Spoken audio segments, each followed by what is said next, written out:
Amanda here. This is my vlog about my late autism and ADHD diagnosis. Wow, the sun just came out from behind a cloud here in the Pacific Northwest. That is highly unusual for this time of year. All right, that's a little better. Like I said, this is a vlog of my late autism and ADHD diagnosis. Christmas looks like it threw up behind me because I'm in the middle of wrapping gifts and I don't have the energy that it takes to make my background aesthetically pleasing today. Today's video, I had planned to do on special interest hyperfocuses slash hyperfixations, and I am going to talk about that. It's actually pretty darn appropriate because one of my special interests is creating content for the internet. I really enjoy, writing posts on threads and making TikToks and, making these YouTube videos. And when an autistic person engages in their special interest, it feeds the dopamine sensors of their brains. And let me reiterate, I'm not an expert. This is just the things that I have been learning, lived experience as an autistic person. And it just all makes really sense. Like before my diagnosis, I did these things, but I didn't have a language for it. Now I have more words to explain how and why I do the things that I've always done in my life. So, the reason why I want to do this video, and I've talked about it in the past, but always worth repeating. Last Saturday, so today's Friday. Last Saturday, I was reading a book, and the idea, like a plot for a book, just popped into my head, like the idea of it. And I was like, I need to write this book. But I'm like, I don't know how to write. Like, I know nothing about writing a book. And because, as some of y'all know, I also have global or multisensory aphantasia, which means that I can't visualize or experience any of the senses in my mind. So in high school and middle school and whatnot, creative writing was always a huge struggle for me. Because when you can't visualize a scene in your mind, it's very hard to add descriptive words to it because there's just nothing that I'm looking at in my mind's eye that I can describe. So that has been something that's always been a struggle. So like I said, on Saturday, I got the idea for this book, but like the autistic side of me said, oh, you need to spend time to research, like how do you write a book, and what how many chapters, and how do you do you make an outline first, are you supposed to do character sketches, like I just these like little things that I've heard about but don't have any actual experience doing. But the ADHD side of my brain was like, no, this is a hyperfocus. You just need to jump in and just start writing. Just start writing and learn as you go. Which is how I've done a lot of things in my life. Like I just jump in when I have this what I call hyperfocus activate. And sometimes my hyperfocuses will turn into more of a special interest. So this is just my terminology. I'm sure different autistic people will use different words. For me, it's like a hyperfocus or a hyperfixation if it's a very short-lived. And then sometimes my hyperfocuses last longer and then turn into a special interest. And that can, and I feel like it's a special interest if it lasts for, more than a couple of years. I've been doing YouTube videos now for I think 3 years, which started out as just a hyperfocus. Well, so like I said, the idea came on Saturday, and then it's just busy. As y'all saw in my last video, I was getting back from a pretty, unfortunately, not great vacation in Hawaii. um, and my brain was just really tired, and it took us a long time to regulate as a family and like kind of get back into the groove of stuff.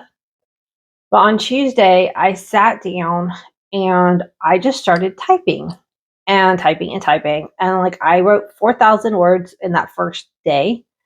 And then the next day, the next day. And so I'm up to like over 11,000 words in 3 days. I haven't had time to write today. Just another thing I was going to talk about here in a second. But the dopamine, like I was just smiling as I was typing, and it feels like when I just sit down to start typing, the words are just literally flowing out of me. I did sit down and kind of like write a very loose outline, and I'm taking notes on like my characters, and I pulled up like some images of people and posted them in a Pinterest board so that like I can have some kind of visual um, references to try to like describe some things. And for instance, there was like a specific chair that I wanted to describe in the book. So I brought up a bunch of different pictures of these like ornate chairs. And that way it kind of like gives me something to look at since I can't see it in my mind. So being able to use reference photos is really helpful.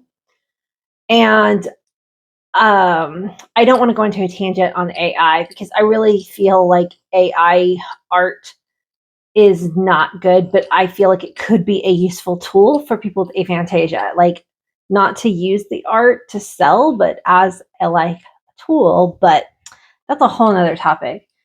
Anyway, as you can see, even just like talking about the book, I'm starting to smile. I was telling the plot to my daughter, and she said I wanted to hyperdrive info dump about it, which is always a good indication. So the thing I want to talk about though with these hyperfocus is hyperfixations. You can kind of see right here, the corner of my room here. My last one, I've got a video up on it, was where I think I spent 48 hours. I think it was 48 hours painting 7 watercolor paintings in a very, very short period of time. And I just like hyperfixate. It was like all I wanted to do. I didn't want to do any other responsibility. I had to because I'm grown up, but like any single second that I wasn't doing something I had to do for responsibility wise, I was painting. My goal was to fill up all 7 of these frames that I have on this wall. And I was really scared that the hyperfixation would just turn off before I finished all 7 frames. And it didn't. It did all 7. And then I started an eighth painting, and just couldn't, like, I was done. Like, it's like my brain knew these 7, and then it was like done. So I really hope that the hyperfocus will last and I will actually finish a book. It is such a huge project. In the past, I probably wouldn't have even allowed myself to tackle something like that because, and this is the important part of the video that I really want to talk about, a lot of ADHD people get shamed over their life over and over and over for being a quitter. And that's because, especially if you're undiagnosed, you get these hyper focuses. And then when they're done, your brain is literally just done with that topic and it cannot do it anymore. And when people try to monetize their hyper focus, and then especially if they also are PDA autistic like myself, then that becomes too much demand, too much pressure. But even for ADHD people without PDA, if you try to monetize, because the thing is, like, when we get hyper focused on something, we can be very talented at it. And all the people in your life are like, oh my gosh, you're so amazing at making these earrings or these like little crochet things or these paintings. And they're like, you should monetize it. And then you go to keep doing that and you can't, your brain just won't let you. And then you end up quitting and you've spent all this money and this investment time, or you've convinced people to like support you. And it can really be a negative experience for people with ADHD. But if you have hyperfocus and you are responsible with it. What I mean is, don't go out and spend hundreds or thousands of dollars on a new hyperfocus. See if there's a way to do the thing for cheap or low cost in your community, or spend as little money as possible until you decide whether or not it's going to turn into a long-term special interest or a short-term hyperfixation. And you're like, I am just doing this for the dopamine, for the process, not for the end result. If I get to an end result, like if it's a long project like this, then that's bonus points. But it isn't about the end project for ADHD people. It is about the process of doing the fixation, the focus. And so I'm going to write this book for as long as my brain wants to write it. Without that pressure, I think I might be able to finish it, but also I don't know. And it's fine if I don't. And that can be really disappointing for the people in your life, because they will get really rallied up, because we have such a really good way about getting people excited about our hyperfocuses, because we are so incredibly passionate about them while we're doing it. Now, a lot of ADHD people have learned to hide their hyperfocuses because of, again, people start calling you a quitter when you don't continue with it. And so when you get a new hyperfocus, you might hide it, and you might not try to do it in secret, or, don't tell people about it. And I at first want to do that because the idea of writing a book just seems so big and out of character for me. I'm like, I'm not going to tell anybody, because there's probably no way I'm actually going to finish this book, and then everyone's going to think I'm a failure. But the thing is I'm not going to be a failure because I don't have an end goal. I may not finish this book, and I am okay with that. The success is the dopamine that it creates while I'm doing the project. That's it. And we'll see where it goes from there.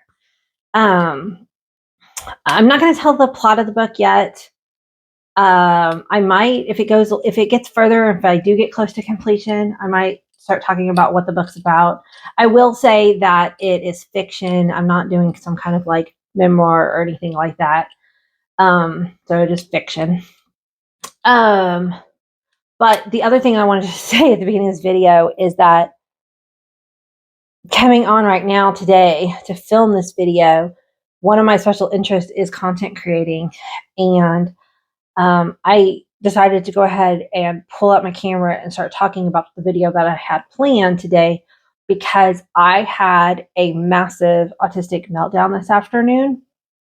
And I spent 3 hours trying to recover from it, basically being a zombie. And to try to pull myself out of it, I needed that 3 hours of recovery time, where just my brain shut down. I don't even really know what I was doing. I posted some on Threads, I think, and I was scrolling maybe on TikTok. I literally was zoned out for about 3 hours there. Because the meltdown was so intense.